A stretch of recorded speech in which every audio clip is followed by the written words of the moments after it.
Et bonjour à tous, c'est Zachem pour Rentrer au lycée. Aujourd'hui, on se retrouve avec Stéphane sur le stand de Edge et on va parler un petit peu des dernières nouveautés. C'est moi. En commençant du coup par peut-être les 5 anneaux qui est Les juste 5 là. anneaux, oui. Là, c'est l'opus qui est sorti il y a un peu plus d'un mois. C'est celui sur les dragons. Donc on annonce que il y aura la suite puisque c'est annoncé, on va finir tous les clans majeurs. Il y aura les unicornes après et on finira par le scorpion. L'unicorne va sortir en anglais courant de l'année, donc avec un peu de chance, soit on se fixe fin de l'année, mais c'est pas super sympa, ou on se fixe le fiche de l'an prochain.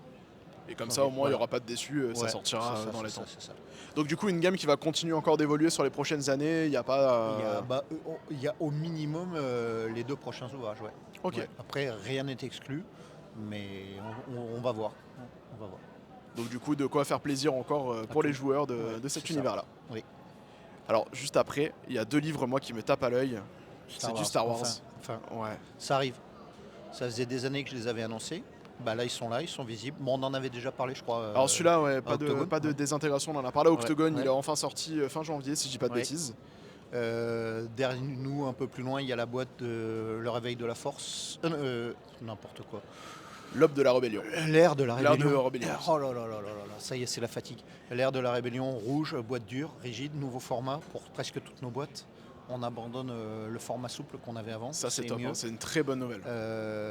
Et donc là arrive, donc c'est les suppléments de gamme qui sont communs aux 3 systèmes, enfin on va dire aux 3 gammes générales, qui permettent de jouer avec n'importe lequel. Donc c'est l'aube de la rébellion.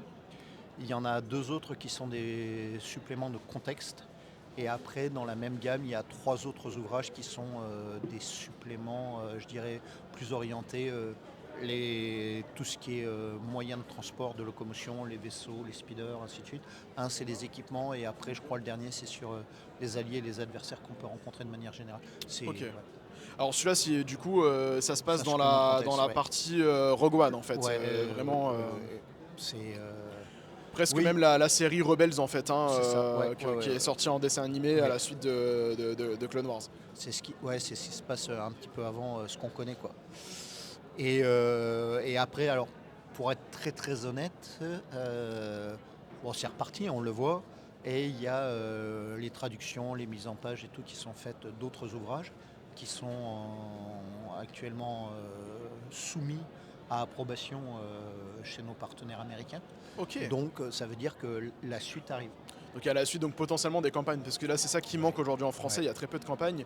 Il y a les Chroniques du Gardien, je crois, qui est encore trouvable, et donc là du coup ça permettra d'avoir... Il y a la suite pour Force et Destinée et la suite pour l'ère de la rébellion, puisque pas de désintégration, c'est le dernier. En anglais, il n'y a rien de plus dans la gamme aux confins de l'Empire. Ok. Voilà. Et donc on continue, on va aller jusqu'au bout, parce qu'il n'y a pas de raison qu'on en soit séparés. Donc pas de désintégration, on rappelle, c'est spécifique pour les chasseurs de primes avec des nouvelles spécialisations, on a aussi des nouveaux objets, on a tout un système pour apprendre à créer des enquêtes en fait pour le MJ, parce qu'il y a tout ce système là, j'ai commencé à le lire. Ça, du coup, je peux en parler un peu. Ouais, j'ai commencé à lire, il est vachement bien. Il y a de bonnes idées, j'ai bien aimé la fin, la partie enquête, où justement en plus on n'est pas juste dans l'explication comme dans d'autres livres où on va dire il y a telle mécanique que vous pouvez utiliser. Là il y a aussi des enquêtes qui sont proposées déjà pour les inclure dans les campagnes et ça c'est vraiment top. Mais j'en parlerai lors d'une critique un peu plus détaillée de pas de désintégration. Cool. Au niveau de la boîte rouge, du coup, nouveauté française, vu que c'est la première fois qu'elle sort, c'est pas une réédition, celle-ci c'est la première édition. Tout à fait. Elle a sa petite boîte en carton. Est-ce que tu as quelques infos à nous lâcher sur le scénario peut-être de cette boîte-là? Alors non, honnêtement, là, malheureusement, j'ai pas préparé le truc, mais c'est un scénario assez classique puisque c'est une boîte d'introduction qui te permet quand même de comprendre ce qui se passe pendant la période, je dirais, de la première trilogie sortie. Okay. Assez classique, qui met en opposition les rebelles avec les avec forces. l'Empire. C'est... oui, je suis surpris par la question, je m'y attendais pas du tout. C'est vrai pour ça. bon, après, non. C'est logique. On aurait dû moi je la découvre celle-là vu qu'elle n'était pas sortie en français, donc j'ai pas eu l'occasion de la découvrir par le passé. Et en plus là on a vraiment, c'est la première qui sort en format rigide, que ce soit en français ou en anglais, et ça veut donc dire que par la suite toutes les autres boîtes sortiront en rigide. Ok. Voilà. Les réimpressions se feront toujours sous ce format-là. C'est plus simple, on oublie le reste. c'est une amélioration qualitative, objectivement, on le sait tous. Tu as une petite date à nous lâcher du coup pour les rééditions avec les boîtes en carton? En fait, alors, c'est c'est très très mercantile ce que je vais vous dire, mais comme il y a encore des boîtes en format souple qui ont été réimprimées en même temps aux confins de l'Empire et Force et Destinée, on va attendre un peu l'épuisement de ces stocks-là. Ok. Et c'est dans la foulée, on réimprime. On peut penser qu'avant la fin de l'année, ouais, elles arriveront. Ok. Elles arriveront. Donc on rappelle, c'est le même matériel dedans dans chaque boîte. Donc il y a un set Exactement. de dés, il y a des jetons personnages, on a une carte, une sorte de Avec battle le map verso, oui. dedans et un livret d'aventure, un livret de règles et tout ce qu'il faut pour bien démarrer. Et ce qui est bien dans ces boîtes-là, parce que moi elles font partie de mes boîtes coup de cœur en fait d'initiation, c'est que tout est guidé pour le MJ. Donc à chaque fois on explique les différentes étapes avec les différentes règles qu'on a besoin petit à petit au total jusqu'à la navigation spatiale dans la boîte blanche par exemple et toute la partie force dans la boîte noire. Ouais, tout à fait. Là, c'est pour ça qu'en fait, quand on avait. À l'origine, on ne l'avait pas traduite et on s'est dit que ça faisait tâche à la fin qu'on se mette à sortir tout en français puis qu'on la laisse. On la laisse de côté quoi. Ouais, donc là, on s'est dit, on l'a fait. Voilà. Bah, bonne nouvelle. Ouais. Belle découverte, j'ai hâte de mettre les mains dedans, celle-là aussi. Elle est sortie que semaine dernière, donc j'ai pas encore eu le temps de la lire, contrairement à celle-là. Et là, exceptionnellement, en ce moment, c'est en avant-première sur le salon, c'est l'aube de. Celui-ci qui est en pré-vente spécifique sur le salon. Oui, mais ça va sortir très très rapidement. Hein. C'est la semaine prochaine, je crois, ou dans 2 semaines maximum. Ok, en boutique directement. Ouais. On passe à l'anneau unique. Ouais. Là. Tu nous as teasé des nouveautés qui allaient sortir. Alors la dernière fois c'était la nouvelle boîte, qu'on a déjà présenté du coup comparatif entre l'ancienne et la nouvelle boîte. Et tu nous as dit qu'il allait y avoir un nouveau supplément qui allait sortir. Il suffit de suivre l'actualité un petit peu qui est présentée par Free Alligan. Donc on a la Moria. C'est le supplément mythique qu'on attendait tous. Et ce que je disais un peu à Octogone, c'est qu'on avait un doute sur quand est-ce qu'on allait faire paraître la Moria. Mais comme la Free Alligan nous a annoncé la prochaine extension, Realm of the Three Kings. Alors, très honnêtement, à chaque fois je l'oublie si c'est Three Kings ou Three Rings, mais c'est sur les elfes, puisque c'est les 3 anneaux. Et je crois que c'est Three Kings. J'ai été surpris parce que je croyais que c'était les anneaux. C'est donc le royaume des 3 anneaux, et non, en fait, je pense que c'est le royaume des 3 rois. Ce qui nous permet donc de savoir ce qui va se passer. Donc la Moria, avant la fin de l'année, c'est sûr. On va même dire, on va essayer de faire en sorte que ça sorte juste après les vacances. L'idéal, ce serait septembre ou un peu avant si on peut. Ah oui, donc incessamment sous peu en fait. Au final, dans quelques mois, c'est ça. 6 mois, c'est sorti quoi. La maquette est faite, hein, tout est prêt. C'est juste qu'on avait une question sur la mise à disposition. Et donc, le prochain, on a déjà récupéré une partie des fichiers, donc on va le faire. Ok. On va le faire très vite. Donc bonne nouvelle, donc pareil, la gamme elle est suivie, il y a des choses qui vont arriver, et la Moria déjà dès cette année pour compléter du coup la série. Alors question qui n'a rien à voir, est-ce qu'on peut jouer autre chose que des nains dans la Moria? Oui, on peut jouer peut-être le Balrog. Ah c'est vrai? Il y aura non mais ça aurait été rigolo. Non, on peut jouer autre chose, ouais. On peut jouer une compagnie qui est un petit peu plus hétéroclite. Déjà on peut peut-être jouer un Hobbit, je sais pas, au cas où. Non, on peut jouer autre chose, ouais. C'est vraiment un supplément qui s'est voulu plus large. Ça ne correspond pas à ce qui avait été pitché il y a quelques années de ça, mais c'est parce qu'il y a un changement de ligne éditoriale. Mais c'est déjà très très intéressant, c'est attendu quoi. Ok. Donc du coup on pourra découvrir tout ça potentiellement à Octogone, vu que d'ici là ça sera potentiellement sorti. Après on aura fait de la communication dessus, donc on en saura plus. Mais okay. Il nous reste du coup Horreur à Arkham. Voilà. Donc on s'était vu à Octogone, c'était la sortie de la boîte qu'on a joué, sur laquelle on a fait un actual play, on s'est régalé. Ouais. Et là je vois qu'il y a 2 livres en anglais qui sont magnifiquement posés sur le présentoir. Là il n'y a pas de secret puisque l'annonce a été faite par Michael Alagama. Donc il y a une manifestation qui a lieu en même temps en ce moment aux États-Unis. Il y a le livre de base, donc en anglais le core book, qui est traduit, qui est en cours de maquette, qu'on espère sortir assez rapidement, même je dirais avant la fin du premier semestre. Ce serait idéal. Et c'est donc là, on rentre carrément dans une approche jeu de rôle pur et dur, puisque les gens avaient une crainte un peu, à un moment donné, une crainte ou une attente, on ne sait pas, de savoir quel est le format par la suite. Donc là, il y a création de personnages, évolution, spécialisation, il y a tout ce qui est décrit. Il y a aussi des conseils qui sont donnés pour gérer un peu une campagne. Et le deuxième qui est Arkham Mystery, donc Mystère d'Arkham, c'est un recueil de 3 scénarios. D'accord. Voilà, ça se passe à Arkham, c'est dans la suite, dans la continuité.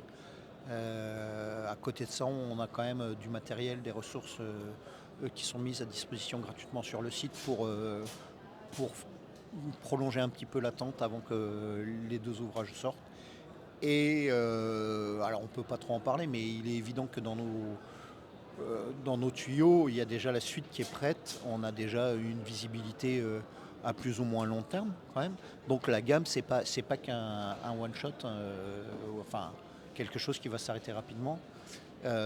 Si vous avez l'occasion de suivre un peu ce qui a été dit par Mickaël justement à la Gamma, je crois qu'il annonce la suite déjà. D'accord. Voilà. C'est une grosse aventure. Et du coup, ça va suivre un petit peu le JCE, donc le jeu de cartes, ou Alors, pas du tout en la termes boîte de d'aventure? base le suivait, puisqu'on s'en est fortement inspiré pour le Il scénario, y a des même s'il a été personnages qui remanié. reviennent aussi. Hein. Oui, alors, les personnages, oui, c'est pour pas perdre les gens. Il y a, dans la suite, oui, il y a des personnages qui reviennent. Mais, alors, comment le présenter sans vraiment dévoiler trop d'infos? C'est juste qu'à un moment donné, le JCE nous aide à proposer des choses, mais rien ne nous empêche à un moment donné, nous, d'être précurseurs par rapport à ce qui va sortir dans le JCE. Mais c'est sûr qu'il y a une base commune parce que c'est l'univers et qu'il y a une sorte de volonté avouée d'avoir quelque chose qui soit commun sur l'histoire, sur le contenu, sur les personnages. Donc il y aura certains éléments qui feront penser en effet au JCE parce Ok. que c'est commun. Voilà. Alors je vois aussi que dans le recueil d'aventures, il y a petite nouveauté, il y a des cartes dedans.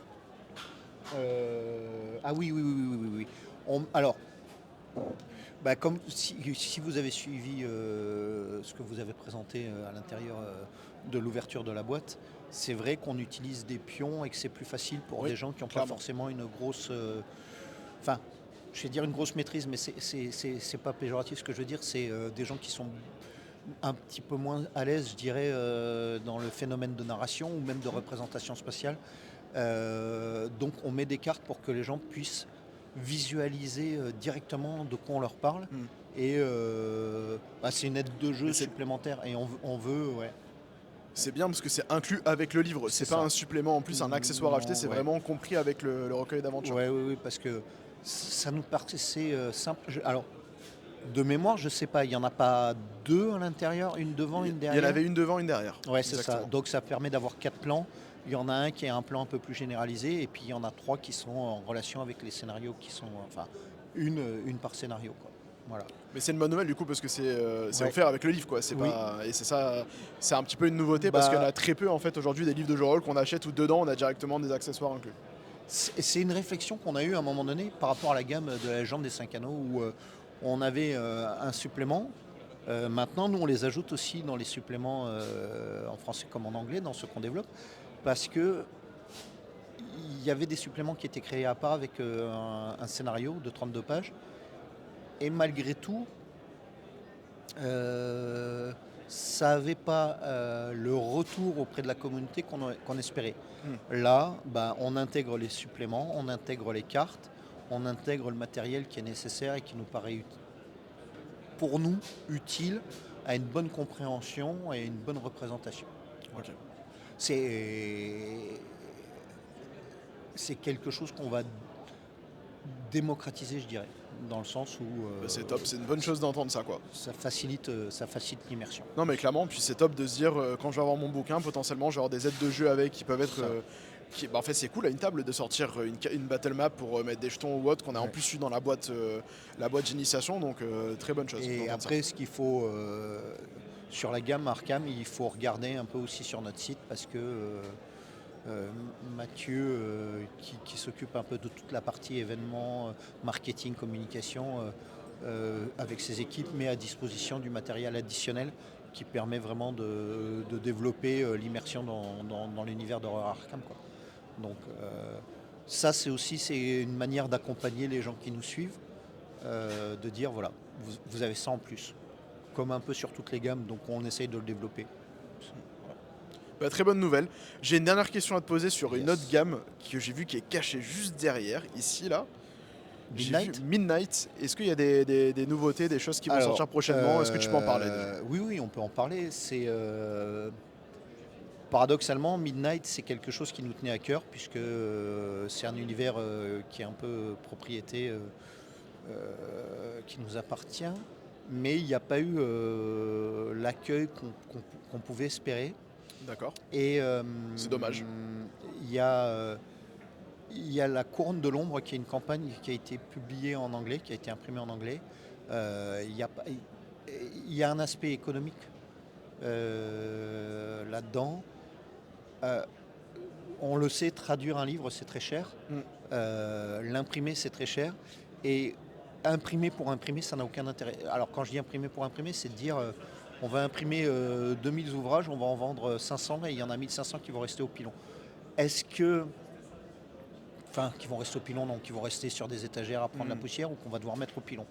Est-ce que réellement, dans l'écosystème actuel, est-ce qu'on ne propose pas plutôt pour ceux qui le veulent une version PDF ou même une possibilité, plutôt que d'acheter un PDF, de faire Print à la demande. ouais, une impression à la demande. On a fait ce choix-là parce que ça nous paraissait le plus logique. Donc, c'est pas qu'en français. C'est pas qu'en français qu'il y a cette problématique. Et puis c'est Donjons et Dragons, donc il y a toute la problématique de se dire on développe un setting pour un système qu'on ne maîtrise pas, qui peut évoluer. On l'a entendu il y a eu quelques temps de ça, avec des modifications de règles. Donc c'est-à-dire mettre à jour en plus après. Alors setting, c'est je veux dire notre univers.